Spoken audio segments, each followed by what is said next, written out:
Et là, je vous amène tranquillement vers le plan imaginal. À titre totalement informatif, puisque c'est le futur de l'homme, mais qu'il est bon pour vous de savoir que ça existe et que quelques hommes sur ce plan sont capables d'aller créer, vraiment, on peut parler de création, le plan imaginal et le plan mental intelligent de la création qui se fait dans l'éther. Lorsque vous imaginez, lorsque on vous envoie des pensées, c'est toujours pour enrichir l'astral. Toujours. Votre imagination est déviée par les désirs de votre âme. Ce n'est pas ce que votre esprit désire. C'est pour ça que dans le monde imaginal, vous êtes les premiers surpris par la direction des créations. Ce n'est pas le but d'aller reproduire un mini astral dans le plan imaginal.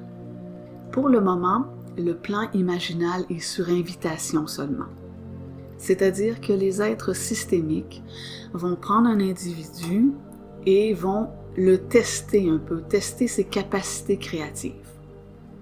C'est vraiment un travail et c'est ardu. Pendant des semaines, moi on m'a fait imaginer un bout de plancher. Donc c'est pas tout le monde qui serait capable de passer des semaines à imaginer un bout de plancher et vraiment d'être capable de le solidifier, qu'il soit réel, beaucoup plus réel que ce qui est réel ici dans l'astral ou dans le monde densifié dans lequel nous sommes incarnés. Dans le plan imaginal, on peut vraiment parler d'une création qui est immuable, c'est-à-dire qui est éternelle. Tandis que dans l'astral, les entités astrales ont toujours besoin des hommes pour venir non seulement l'enrichir, mais le maintenir, parce que tout se dégrade dans l'astral. Donc au début, vous ne saurez pas vraiment c'est quoi le but de ces créations qu'on vous fait faire. Moi, dans mon cas, c'était une pièce.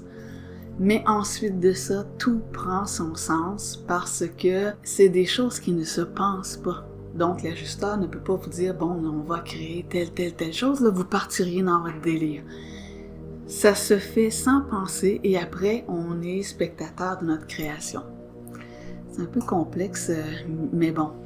Ce plan imaginal, c'est bon pour vous de savoir que c'est un plan créatif éthérique.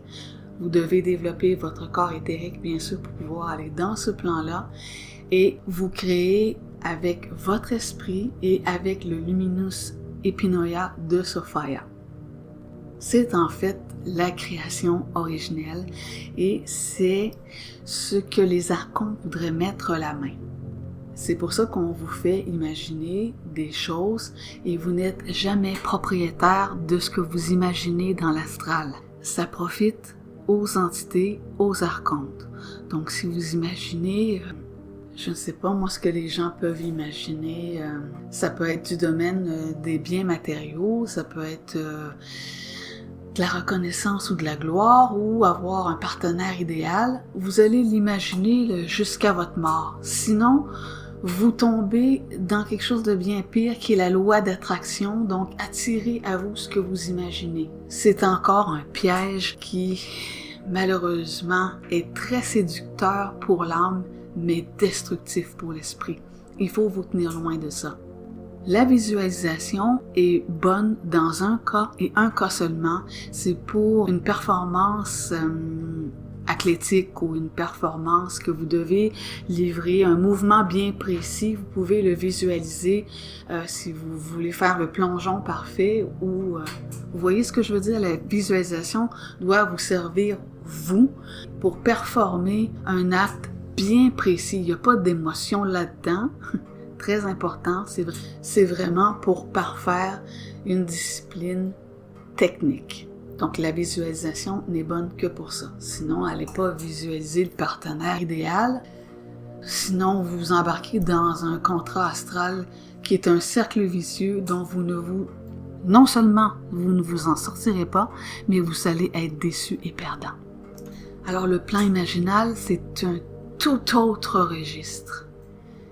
Et c'est un plan où vraiment, en toute intelligence, vous pouvez aller étudier jusqu'où votre pouvoir créateur peut se manifester.